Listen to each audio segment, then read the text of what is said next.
Franz Kafka is the patron saint of paranoid nightmares, the author of stories where men wake up as insects or wander through endless, illogical trials. But his first novel, Amerika, contains a side of him few expect. It is often funny, deeply sentimental, and strangely optimistic. Kafka wrote the book as a surreal distortion of the United States, fueled by his imagination and family lore. It's a vision of the new world created by a man who never actually saw it for himself.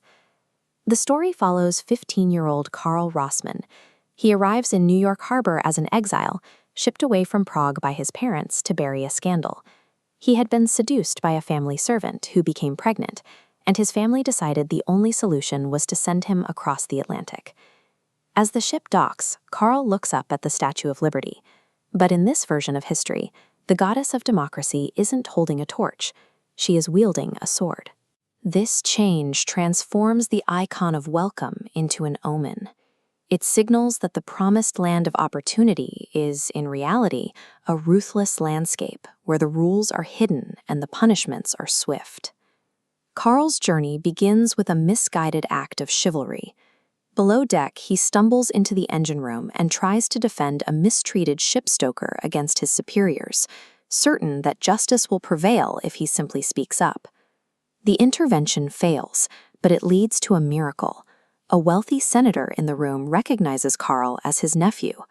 This is Uncle Jakob, a business magnate who immediately adopts Karl, pulling him out of steerage and into the highest circles of American power.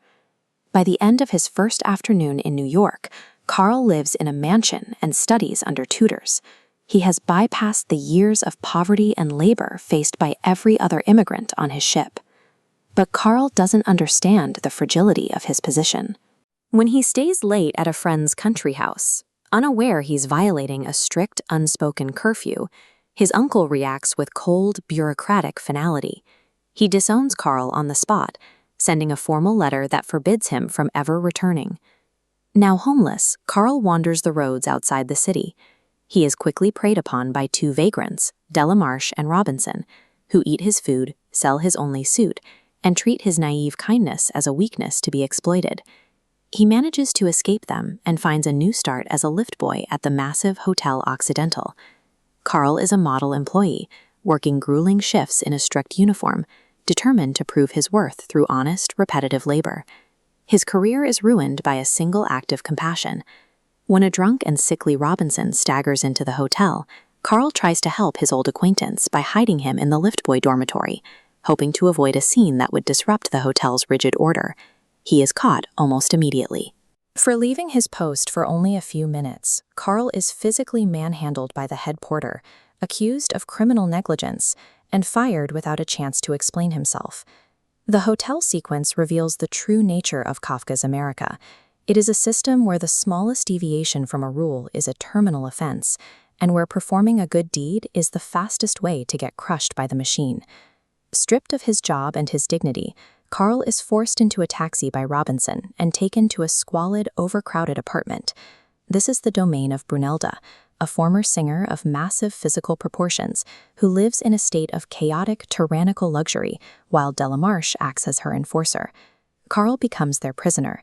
He is beaten when he tries to leave and forced to perform degrading domestic chores, trapped in a dark, airless room where he is molested and mocked by the very people who ruined him. In just a few months, Karl has completed a total socioeconomic collapse. He has moved from the height of political power to literal domestic enslavement, reaching the absolute bottom of the American landscape. In most Kafka stories, this is where the protagonist would die, but Karl sees a poster for the Nature Theater of Oklahoma.